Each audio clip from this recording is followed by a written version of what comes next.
ನೀನು ಎಷ್ಟು ಕಾಲ್ ಮಾಡಿದ್ರು ಅಷ್ಟೇ, ಕೊಡೋಕ್ಕೆ ದುಡ್ಡಿಲ್ಲ.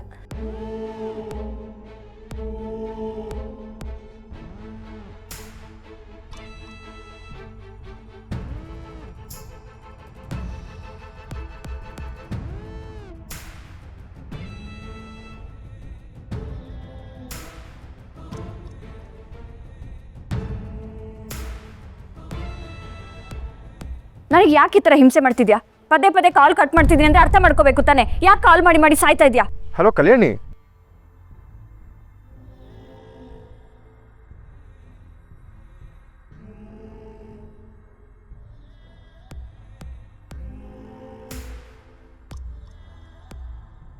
ಕಲ್ಯಾಣಿ, ಸಾರಿ, ಅದು ನಿಮ್ಮ ನಂಬರ್ ನನ್ನ ಫೋನಲ್ಲಿ ಸೇವ್ ಆಗಿರಲಿಲ್ಲ. ಬೆಳಗ್ಗೆಯಿಂದ ಮಾರ್ಕೆಟಿಂಗ್ ಅವ್ರು ಕಾಲ್ ಮಾಡ್ತಾಯಿದ್ರು, 2 ನಿಮಿಷಕ್ಕೂ ಕಾಲ್ ಮಾಡಿ ಇರಿಟೇಟ್ ಮಾಡ್ತಾಯಿದ್ರು. ಅದಕ್ಕೆ ಅವರೇ ಅಂದ್ಕೊಂಡು ಹಾಗೆ ಮಾತಾಡ್ಬಿಟ್ಟೆ. ಸಾರಿ, ವೆರಿ ಸಾರಿ. It's okay.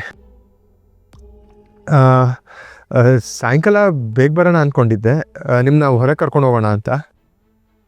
ನಿಮಗೆ ಓಕೆ ಅಂದರೆ ರೆಡಿಯಾಗಿರಿ, ಬಂದು ಪಿಕ್ ಮಾಡ್ತೀನಿ. ಸರಿ.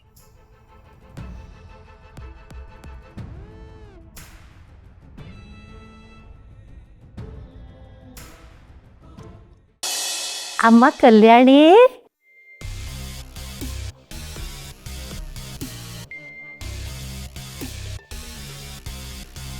ಎಲ್ಲಿಗೆ ಹೊರಟಿದೀಯಾ ಅಂತ ಕೇಳ್ಬೋದಾ? ವಿನಯ್ ಇನ್ನು ಮನೆಗೆ ಬಂದಿಲ್ವಲ್ಲ, ಏನು ನೀನು ಒಬ್ಬಳೇ ಹೊರಟಿದೀಯಾ? ಬರ್ತೀನಿ ಅಂತ ಹೇಳಿದರು. ಸುಮ್ಮನೆ ರೆಡಿಯಾಗಿ ರೂಮಲ್ಲಿ ಕಾಯೋದಕ್ಕೆ ಬೇಜಾರು, ಅದಕ್ಕೆ ಹಾಲಲ್ಲಿ ಬಂದು ಕಾಯೋಣ ಅಂತ.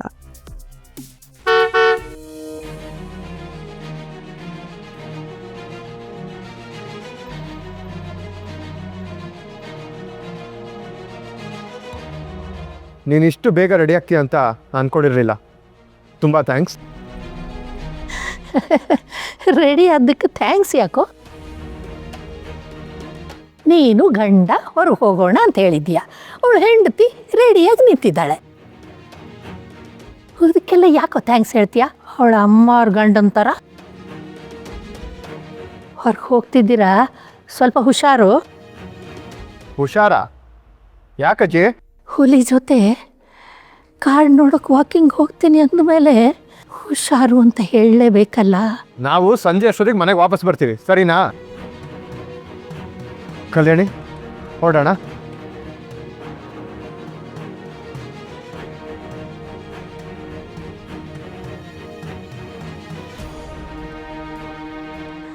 ಎಂಥ ಟೈಮ್ ಇದು ನನ್ನ ಕರ್ಮ. ಯಶೋಧ ನೋಡಿದ್ರೆ ಇದೇ ಟೈಮ್ನಲ್ಲಿ ದೇವಸ್ಥಾನಕ್ಕೆ ಹೋಗಿ ಕೂತಿದ್ದಾಳೆ, ಇವಳು ನೋಡಿದ್ರೆ ವಿನಯ್ ಜೊತೆ ಹೊರಗಡೆ ಹೋಗ್ತಿದ್ದಾಳೆ. ಆ ದೇವರೇ ಇವನನ್ನು ಅವಳಿಂದ ಕಾಪಾಡಬೇಕು.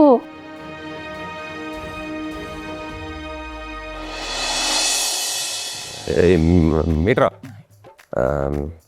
ಈಗ ನಿನ್ನ ಟಾಸ್ಕ್ ಏನು ಅಂತ ಹೇಳು. ನನ್ನ ಈ ಥರ ಬಿಸ್ತಲ್ಲಿ ಓಡಿಸ್ತಾರೆ ಬೇಡ, ಕಲರ್ ಕಮ್ಮಿ ಆಗ್ಬಿಡುತ್ತೆ ನಮ್ಮಲ್ಲಿ. ಹೆಲೋ, ಎಕ್ಸ್ಕ್ಯೂಸ್ ಮೀ, ಇನ್ನು ಮಧ್ಯರಾತ್ರಿವರೆಗೂ ಟೈಮ್ ಇದೆ. ಸುಮ್ಮನೆ ವಟ ವಟ ಅಂತ ಹೇಳಬೇಡ, ಜಸ್ಟ್ ಫಾಲೋ ಮೀ. ಓಕೆ.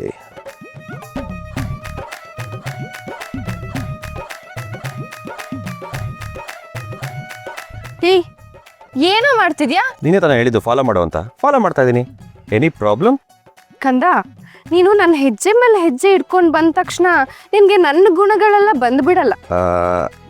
ನಿನ್ನ ಗುಣಗಳು ನನಗೆ ಎಕ್ಸ್ಕ್ಯೂಸ್ ಮೀ, ನನ್ನ ಒಳ್ಳೆ ಗುಣಗಳು ನಿನ್ನಲ್ಲಿ ಬರಬೇಕು ಅಂದರೆ ನಿನ್ನ ಮನಸ್ಸಲ್ಲಿ ಆರಾಧಿಸ್ಬೇಕು ಕಂದ. ನಿನ್ನನ್ನು ಮನಸ್ಸಲ್ಲಿ ಇಟ್ಕೊಂಡು ಆರಾಧಿಸೋದು ಅಂದರೆ? ಇವಾಗ ಮನಸ್ಸಲ್ಲಿ ಆರಾಧಿಸೋದು ಅಂದರೆ ನೀನು ಕೂತಾಗ ನಿಂತಾಗ ಎಲ್ಲೆಲ್ಲೂ ಹೋದಾಗ್ಲೂ ನಿನ್ನ ಮನಸ್ಸಲ್ಲಿ ನನ್ನ ಯೋಚನೆಗಳೇ ಬರ್ತಾ ಇರಬೇಕು. ಆವಾಗ ನನ್ನ ಒಳ್ಳೆ ಗುಣಗಳು, ನನ್ನ ಬಿಹೇವಿಯರ್ ಎಲ್ಲ ನಿನ್ನೆಲ್ಲೋ ಬರೋದಕ್ಕೆ ಶುರುವಾಗ್ತಾ ಹೋಗುತ್ತೆ. ಅಲ್ಲಿ ಮೀಟ್ರು, ಯಾಕೋ ನಿನಗೆ ಓವರ್ ಆಯಿತು ಅಂತ ಅನಿಸ್ಲಿಲ್ವಾ? ಏನಂದ್ರೆ? ಅವಾಗಲೇ ಏನೋ ಮಾತಾಡ್ತಾ ಇದ್ದೆ, ಕಂಟಿನ್ಯೂ ಮಾಡು. ಏನು ನೋಡ್ತಾ ಇದೆಯಾ?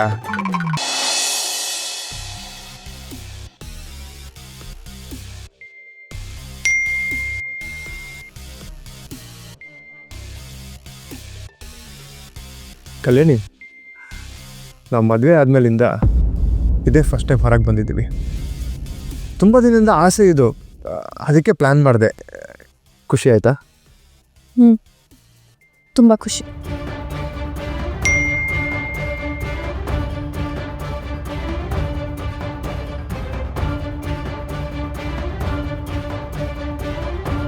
ಏನಾಯ್ತು ಕಲ್ಯಾಣಿ?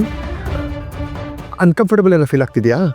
ಏನಿಲ್ಲ, ಯಾವುದೋ ಅನ್ವಾಂಟೆಡ್ ಮೆಸೇಜಸ್ಸು, ಫಾರ್ವರ್ಡ್ ಮೆಸೇಜ್ ಎಲ್ಲ ಬರ್ತಾ ಇದೆ. ತುಂಬ ಇರಿಟೇಷನ್. ಅಂಥ ನಂಬರ್ಗಳನ್ನ ಬ್ಲಾಕ್ ಮಾಡಿಬಿಡ್ಬೇಕು. ಸುಮ್ಮನೆ ಫೋನ್ ಮಾಡಿ ಇರಿಟೇಟ್. ನೋಡೋ, ಇವ್ರು ನಾನು ನೋಡ್ಕೊಳಕ್ಕಾಗಲ್ಲ. ನೀನೇ ಮನೆ ಕರ್ಕೊಂಡು ಹೋಗು. ನನಗೇನು ಮಾಡಿದಾರತ್ತೆ? ಎಲ್ಲ ಇರೋದೆಲ್ಲ ನೀನೇ ತಗೊಂಡು ಬಾಚ್ಕೊಂಬಿಟ್ಟೆ. ನೀನೇ ಕರ್ಕೊಂಡೋಗು. ನನಗೆ ಎಲ್ಲ ಕೊಟ್ಟಿದ್ದ ಅವರು, ಎಲ್ಲ ನಿನಗೆ ಕೊಟ್ಟಿರೋದು. ನೋಡು, ಇವಾಗ ಶುರು ಮಾಡಬೇಡ. ಅವ್ರು ನಮ್ಮ ಇಬ್ಬರಲ್ಲಿ ಯಾರಿಗೆ ಸಪೋರ್ಟ್ ಮಾಡ್ತಿದ್ರು ಅಂತ ನಂಗೆ ಚೆನ್ನಾಗಿ ಗೊತ್ತಿದೆ. ಜಾಸ್ತಿ ಮತ ಬೇಡ, ಸುಮ್ಮನೆ ಮನೆ ಕರ್ಕೊಂಡು ಹೋಗು. ಆಗಲ್ಲ ಕಣ.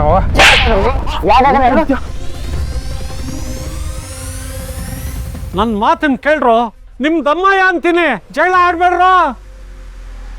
ನನ್ನನ್ನು ಯಾರು ನೋಡ್ಕೊಳ್ಳೋದು ಬೇಡ, ಜಗಳ ಆಡೋದನ್ನ ನಿಲ್ಸ್ರು. ಬೀದಿಲಿ ರಂಪ ಮಾಡಬೇಡ್ರು. ಬಿಡ್ರೆ ಬಿಡ ಬಿಡ್ರೆ. ಏನಾಗಿರೋದು ನಿಮ್ಮಿಬ್ರಿಗೆ? ಏನಕ್ಕೆ ಈ ಥರ ಕಿತ್ತಾಡ್ತಿದ್ದೀರಾ?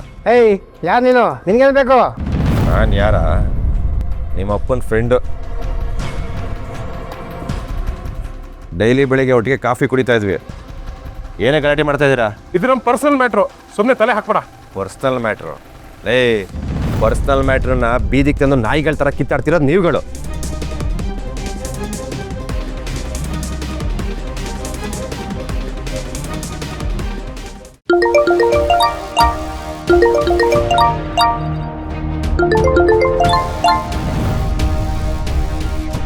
ಹಲೋ. ಚಿಕ್ಕ ವಯಸ್ಸಲ್ಲಿದ್ದಾಗ ನಮ್ಮ ಅಪ್ಪನ ಕೈ ತುತ್ತು ತಿನ್ನಬೇಕು ಅಂತ ಕಿತ್ತಾಡ್ತಿದ್ರಿ. ನಾನು ಫಸ್ಟು ತಿನ್ನಬೇಕು, ನಾನು ತಿನ್ನಿಸ್ಬೇಕು ಅಂತ. ಆದರೆ ಇವಾಗ ನಮ್ಮ ಅಪ್ಪನ ನೀನು ನೋಡ್ಕೋ, ನಿನಗೆ ಆಸ್ತಿ ಕೊಟ್ಟಿದ್ರೆ ನನಗೇನು ಕೊಟ್ಟಿಲ್ಲ ಅಂತ ಬೀದಿ ನಾಯಿಗಳ ಥರ ಇಲ್ಲಿ ನಿಂತ್ಕೊಂಡು ಕಿತ್ತಾಡ್ತಿದ್ರಲ್ಲ. ಜಗಳ ಅದೇ, ಅಪ್ಪನೂ ಸೇಮೆ, ಜನರು ನೀವುಗಳು ಸೇಮೆ, ಆದರೆ ವಿಷಯ ಮಾತ್ರ ಚೇಂಜ್ ಮಾಡ್ಕೊಂಡಿದ್ದೀರ. ಏಯ್ ಮನುಷ್ಯತ್ವ ಇವೇನ್ರ ನಿಮಗೆ? ನಿಮ್ಮ ಮನೆಯಲ್ಲಿ ಮೂಳೆ ಇಟ್ಟಿರೋ ಮಂಚ ಥರ ಸಾಗಿಸ್ತಾ ಇದ್ರಲ್ಲ ಅವರು. ನಿಮ್ಮ ಅಪ್ಪ ಕಂಡ್ರವರು.